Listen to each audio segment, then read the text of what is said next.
Hello friends, welcome to Easy Kick Samil. Today recipe white kurma. எல்லா டிஃபனுக்கும் super காம்பினேஷனுங்க. Especially dosa, idli, chapati, பூரிக்கு எல்லாமே ஈஸியாக குயிக்காக பண்ணிக்கலாம். இந்த குருமா வெறும் வெங்காயம் தக்காளி இருந்தாலே போதும். நம்ம வீட்டில் இருக்கிற மசாலா பொருட்கள் சேர்த்து சூப்பராக பண்ணிக்கலாங்க. வாங்க ஒயிட் குருமா எப்படி பண்ணதுன்னு பார்க்கலாம். உங்களுக்கு நம்ம சேனல் பிடிச்சிருந்தா லைக் அண்ட் கமெண்ட் பண்ணுங்கள்.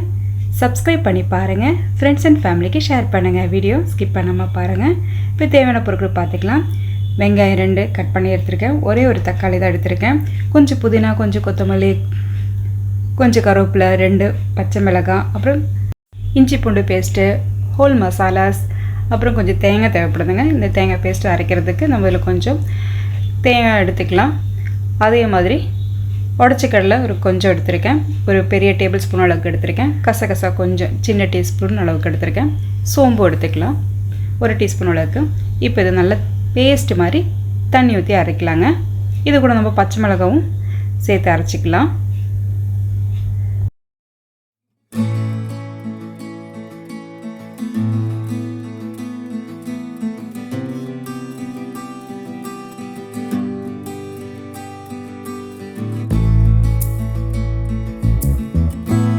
தேங்காய் பேஸ்ட்டு நம்ம அரைச்சி எடுத்து வச்சாச்சு. இப்போ நம்ம ஸ்டவ் ஆன் பண்ணி குக்கர் வச்சுக்கலாம். குக்கரை ஹீட் ஆகும்போது 2 டேபிள் ஸ்பூன் அளவுக்கு ஆயிலும் 1 டேபிள் ஸ்பூன் அளவுக்கு கீயும் சேர்த்துக்கலாம். இப்போ நல்லா சூடாகிட்டு வரும்போது நம்ம எல்லா மசாலா பொருட்களும் சேர்த்துக்கலாங்க. ஒரு துண்டு பட்டை, பிரியாணி இலை, கல்பாசி, 4 கிராம்பு, 2 ஏலக்காவும் சேர்த்துக்கலாம். இப்போ இது கூட நம்ம கட் பண்ணி வச்ச வெங்காயத்தை நம்ம சேர்த்துக்கலாம். இப்போ நல்லா மிக்ஸ் பண்ணி எடுத்துக்கலாங்க. வெங்காயம் நல்லா வதங்கி வரதுக்காக கொஞ்சம் உப்பு கூட நீங்கள் சேர்த்துக்கலாம்.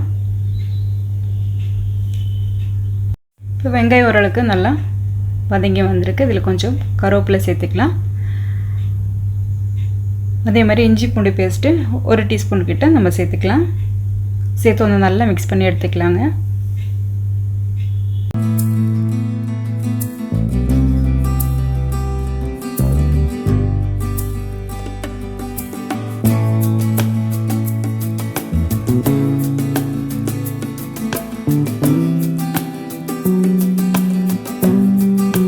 இப்போ கொஞ்சம் புதினா இலையும் அதே மாதிரி நம்ம அரைச்சி வச்ச பேஸ்ட்டும் இதில் சேர்த்து அதை நல்லா மிக்ஸ் பண்ணிவிட்டு நமக்கு எந்த அளவுக்கு தண்ணி தேவைப்படுமோ அந்தளவுக்கு தண்ணி ஊற்றி நல்லா மிக்ஸ் பண்ணி எடுத்துக்கலாம். கிட்டத்தட்ட 2 கப் கிட்ட தண்ணி மிக்ஸி ஜாரில் நான் ஊற்றி இந்த குருமாவில் சேர்த்துருக்கிறேன்.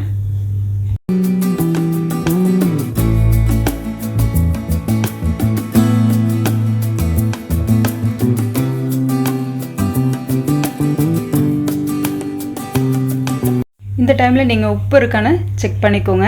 ஆல்ரெடி வெங்காயம் வதக்கும் போது கொஞ்சம் உப்பு சேர்த்துருக்கேன். இப்போ குக்கர் மூடி போட்டு விசில் போட்டு எடுத்துக்கலாங்க. 3 விசில் வந்தாலே போதும். அது வரைக்கும் வெயிட் பண்ணிக்கலாம். குக்கரோட ப்ரெஷரெல்லாம் போன பிறகு நம்ம ஆஃப் பண்ணி எடுத்துக்கலாம். குருமா சூப்பராக ரெடி ஆகிடுச்சுங்க. இப்போ நம்ம ஃபைனலாக வந்து கொஞ்சம் நறுக்கி வச்ச தக்காளியும் கொத்தமல்லியும் நம்ம இப்போ சேர்த்துக்க போகிறோம்.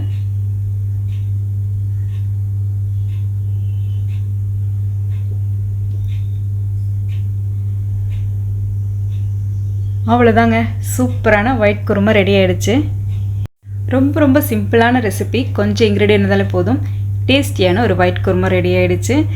எஸ்பெஷலி தோசை, பூரி, சப்பாத்தி, இட்லியோடலாம் வச்சு சாப்பிட்றதுக்கு நான்வெஜ்ஜுக்கு டஃப் கொடுக்குன ஒரு குருமா தாங்க, வெஜிடேரியன் குருமா. நீங்களும் வீட்டில் செஞ்சு பார்த்து எப்படி இருக்குன்னு கமெண்ட் பாக்ஸில் சொல்லுங்கள். டெய்லி சட்னி சாப்பிட்டு போர் அடிச்சேன்னா ஒன்ஸ் இந்த மாதிரி குருமாவுக்கு சேஞ்ச் பண்ணி பாருங்கள். ரொம்ப ஈஸியான மெத்தடில் குயிக்காக பண்ணிக்கலாம் இந்த குருமா ரெசிபி.